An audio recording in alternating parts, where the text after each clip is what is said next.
श्री गणेशाय नमः। श्रीमद् भगवद गीता अध्याय 17 श्रद्धा त्रय विभाग योग। इस अध्याय में सबसे पहले स्वभाव के अनुसार श्रद्धा का वर्णन किया गया है। तो चलिए हम भगवद गीता के 17वें अध्याय का श्रवण करते हैं। अर्जुन उवाच ये शास्त्र विधिमुत्सृज्य यजन्ते श्रद्धयान्विताः तेषां निष्ठा तु का कृष्ण सत्वमाहो रजस्तमः। अर्जुन ने कहा, हे कृष्ण, जो मनुष्य शास्त्रों के विधान को त्याग कर पूर्ण श्रद्धा से युक्त होकर पूजा करते हैं, उनकी श्रद्धा सतोगुणी, रजोगुणी, तमोगुणी या अन्य किस प्रकार की होती है, कृपया इसके बारे में बताएं।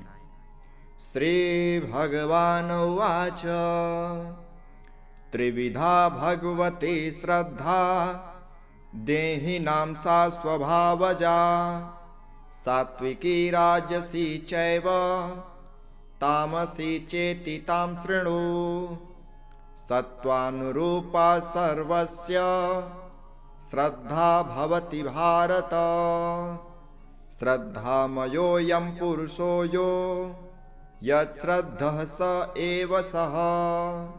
अर्थात भगवान श्री कृष्ण ने कहा, हे अर्जुन, शरीर धारण करने वाले सभी मनुष्यों की श्रद्धा प्राकृतिक गुणों के अनुसार सात्विक, राजसी और तामसी 3 प्रकार की होती है। अब इसके विषय में तू मुझसे सुन। हे भरतवंशी, सभी मनुष्यों की श्रद्धा स्वभाव से उत्पन्न अर्जित गुणों के अनुसार विकसित होती है। यह मनुष्य श्रद्धा से युक्त है। जो जैसे श्रद्धा वाला होता है वह स्वयं वैसा ही होता है। यजन्ते सात्विका देवान् यच्छरच्छांसि राजसः प्रेतान् भूतगणांश्चान्ये जयन्ते तामसा जनः अशास्त्रविधितं घोरं तप्यन्ते ये तपो जनः दम्भाहंकार संयुक्तः कामराग बलान्वितः।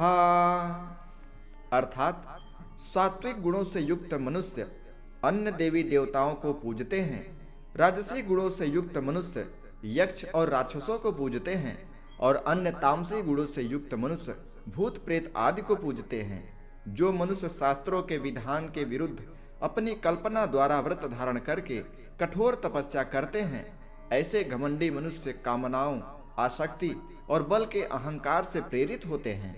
कर्षयन्तः शरीरस्थं भूतग्राममचेतसः मां चैवान्त शरीरस्थं तान्विधासुरनिश्चयान्।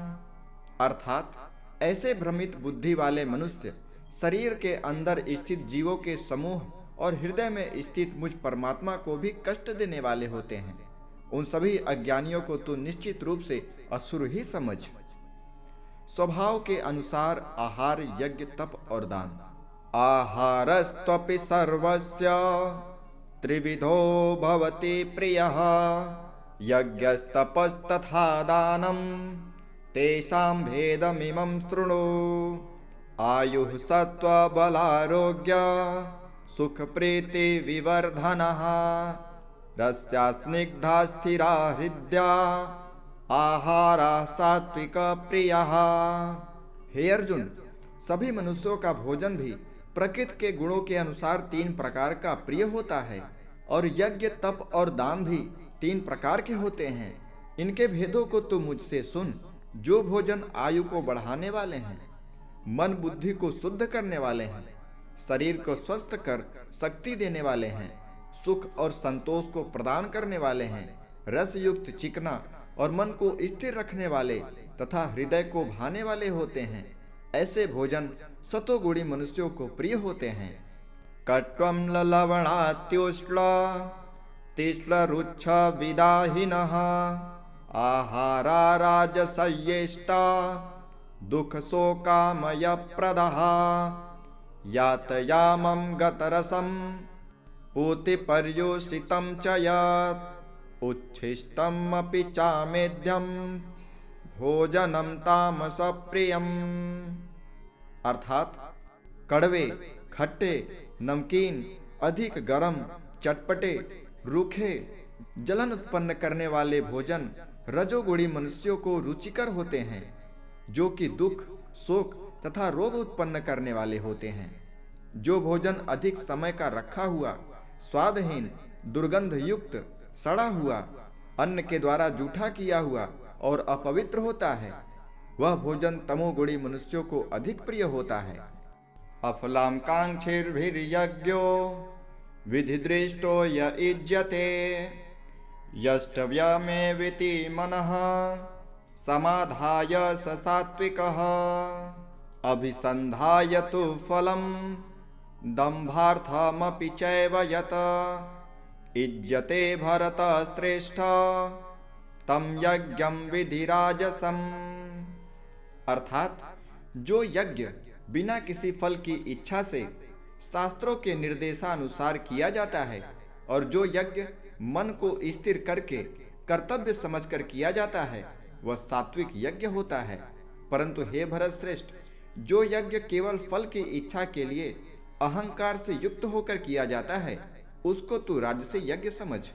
विधिहीनम सृष्टानम मंत्रहीनम दक्षिणम श्रद्धाविरहितं यज्ञं तामसं परिचक्षते देवद्विज गुरु प्राज्ञा पूजनं शौचमार्जवं ब्रह्मचर्यमहिंसा च शारीरं तप उच्यते। अर्थात जो यज्ञ शास्त्रों के निर्देशों के बिना, अन्न का वितरण किए बिना, वैदिक मंत्रों के उच्चारण के बिना, पुरोहितों को दक्षिणा दिए बिना और श्रद्धा के बिना किए जाते हैं, उन यज्ञ को तामसी यज्ञ माना जाता है।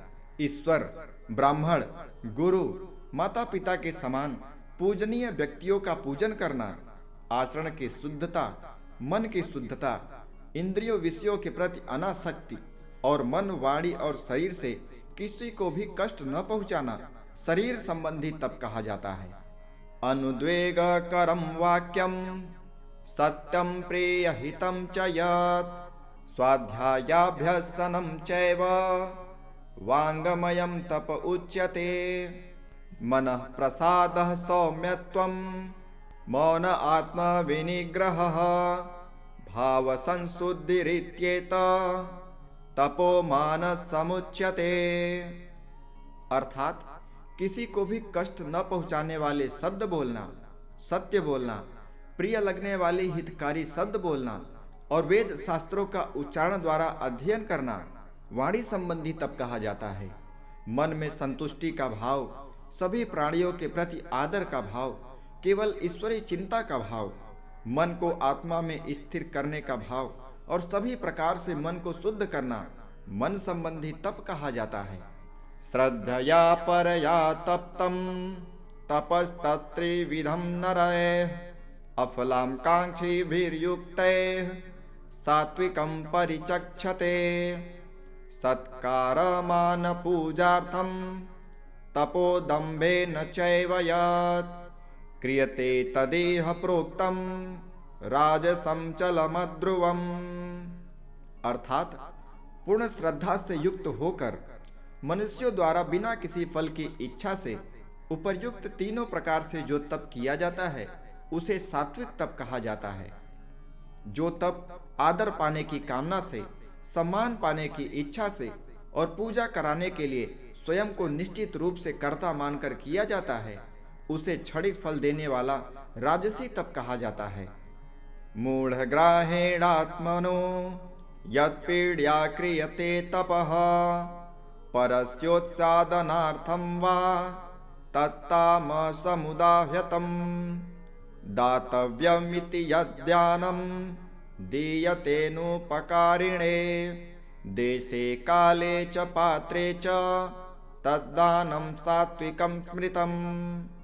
अर्थात जो तप मूर्खतावश अपने सुख के लिए दूसरों को कष्ट पहुंचाने की इच्छा से अथवा दूसरों के विनाश की कामना से यत्न पूर्वक किया जाता है, उसे तामसी या तमोगुणी तप कहा जाता है।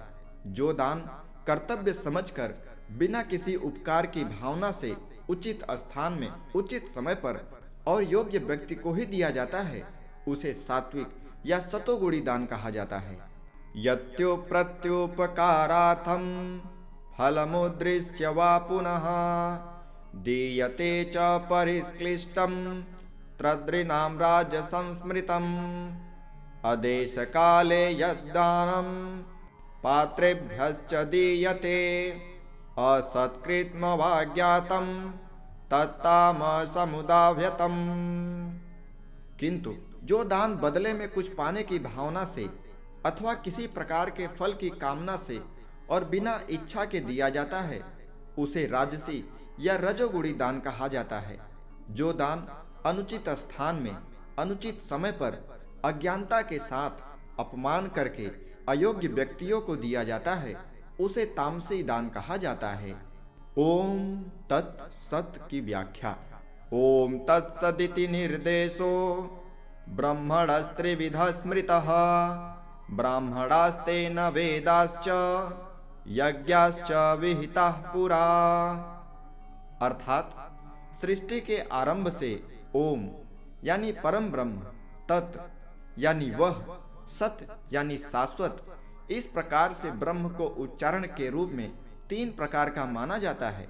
और इन तीनों शब्दों का प्रयोग यज्ञ करते समय ब्राह्मणों द्वारा वैदिक मंत्रों का उच्चारण करके ब्रह्म को संतुष्ट करने के लिए किया जाता है। तस्मादोमित्युदाहस्त यज्ञ दान तपः क्रियाः प्रवर्तन्ते विधानोक्तः सततं ब्रह्मवादिनां तदित्यनभिसन्धाय फलं यज्ञ तपः क्रियाः दान क्रियाश्च विविधा क्रियन्ते मोक्षकांक्षिभिः। अर्थात इस प्रकार ब्रह्म प्राप्ति की इच्छा वाले मनुष्य शास्त्र विधि के अनुसार यज्ञ, दान और तप रूपी क्रियाओं का आरंभ सदैव ओम शब्द के उच्चारण के साथ ही करते हैं। इस प्रकार मोक्ष की इच्छा वाले मनुष्यों द्वारा बिना किसी फल की इच्छा से अनेकों प्रकार के यज्ञ, दान और तप रूपी क्रियाएं तत् शब्द के उच्चारण के द्वारा की जाती हैं। सद्भावे साधु भावे च सदित्य तत्प्रयुज्यते प्रशस्ते कर्मणि तथा सच्छब्दः पार्थयुज्यते यज्ञे तपसि दाने च स्थितिः सादितीच्यते कर्मं चैव तदर्थीयं सदित्यवाभिधीयते। अर्थात भगवान श्री कृष्ण कहते हैं, हे पृथापुत्र अर्जुन, इस प्रकार साधु स्वभाव वाले मनुष्यों द्वारा परमात्मा के लिए सत्य शब्द का प्रयोग किया जाता है तथा परमात्मा प्राप्ति के लिए जो कर्म किए जाते हैं उनमें भी सत्य शब्द का प्रयोग किया जाता है। जिस प्रकार यज्ञ से, तप से और दान से जो स्थिति प्राप्त होती है उसे भी सत्य ही कहा जाता है, और उस परमात्मा की प्रसन्नता के लिए जो भी कर्म किया जाता है वह भी निश्चित रूप से सत्य ही कहा जाता है। अश्रद्धया हुतं दत्तं तपस्तप्तं कृतं च यत् असदित्युच्यते पार्थ न च तत्प्रेत्य नो इह। अर्थात भगवान श्री कृष्ण कहते हैं, हे पृथापुत्र अर्जुन, बिना श्रद्धा के यज्ञ, दान और तप के रूप में जो भी कुछ संपन्न किया जाता है वह सभी असत कहा जाता है। इसलिए वह न तो इस जन्म में लाभदायक होता है और न ही अगले जन्म में लाभदायक होता है। ओम तत्सदिति श्रीमद्भगवद्गीतासूपनिषत्सु ब्रह्म विद्यायां योग शास्त्रे श्री कृष्ण अर्जुन संवादे श्रद्धात्रय विभाग योगो नाम सप्तदशोऽध्यायः। इस प्रकार उपनिषद, ब्रह्म विद्या तथा योग शास्त्र रूप श्रीमद् भगवद गीता के श्री कृष्ण अर्जुन संवाद में श्रद्धात्रय विभाग योग नाम का 17वां अध्याय संपूर्ण हुआ। हरे ओम।